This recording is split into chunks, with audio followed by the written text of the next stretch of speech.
So this week's movie takes place in a tiny French village and is a story about a peasant girl who gets taken prisoner by a gigantic man.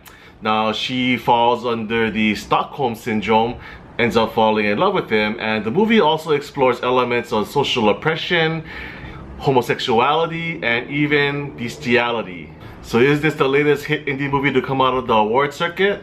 Nah man, this is classic Beauty and the Beast. So as Disney has been doing the last couple of years, they've been remaking their classic animated films into live action versions. They've done it with Cinderella, they did it last year with The Jungle Book, which was really great, and now they're doing Beauty and the Beast. First, let me start by saying I've never seen the animated film. Yes, I know it's a classic and everyone is supposed to have seen it, but I just never got around to it. I wasn't into animated films at that time, so I just never was really interested in it. So I entered this movie with a very clean slate, no expectations, no frames of reference. But let me just get this off my chest first. Why are all these characters speaking in a British accent when the story takes place in a French village? I never quite got that. I mean, I understand that for whatever reason, movies set in fantasy worlds like Lord of the Rings and The Hobbit, characters tend to speak with a British accent for some unexplained reason. But this takes place in an actual, real country, in France. So why are all the characters speaking British? I don't understand that. Would it be any better if they spoke in a stereotypical French accent?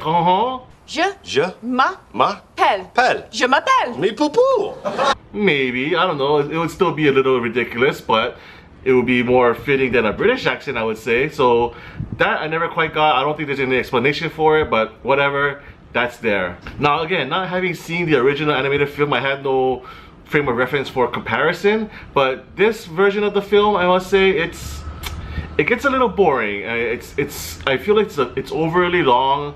I feel like they could have easily cut like 20 minutes off of it.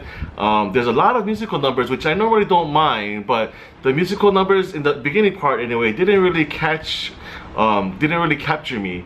And I'm not sure if every single song was in the original animated version, but there are a lot of songs in this version and not all of them were quite necessary in my opinion. So I felt like this film was dragging at times.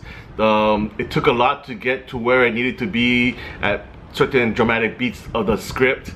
Emma Watson, never really was a fan of hers through the Harry Potter series, through her other films that she's done after that. I just always felt that she was a little bland, didn't really quite bring anything to her performances, and status quo for Beauty and the Beast. She didn't really stand out for me much.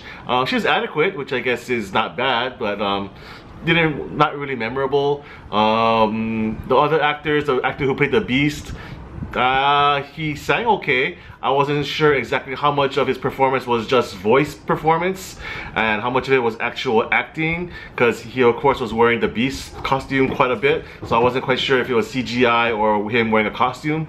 But when he did finally reveal himself at the end, I was very disappointed, to be honest. I was expecting some really handsome, good-looking, dashing, charming, Prince Charming kind of guy, and he turns out to be some kind of hipster doofus. I don't know. You stupid hipster doofus! But just, yo dude, Belle, let's hook up, man. That's what I was kind of seeing out of that actor, so very disappointed in that portrayal. Everyone else was good. Josh Gad as the Gaston's sidekick was funny. Gaston himself, probably one of the higher points of the film, but again, not that memorable. So this film didn't really capture me. I was kind of just getting a little bored, waiting for it to get over.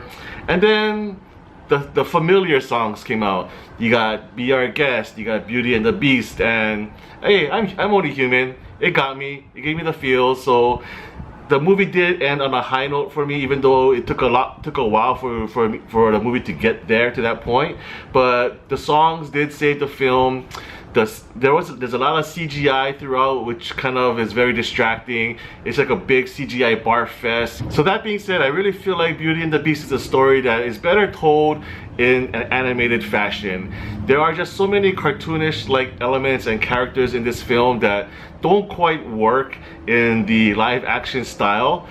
Maybe it's the director Bill Condon's lack of bringing that level of realism to the film, but a lot of times I'm just watching all of these cups and candle holders and clocks, and they're talking, and it's live action, and yet I feel like it will be much better served in an animated way. So I'm not quite sure if Beauty and the Beast was the right fit for the next film for Disney to bring from animated to live action.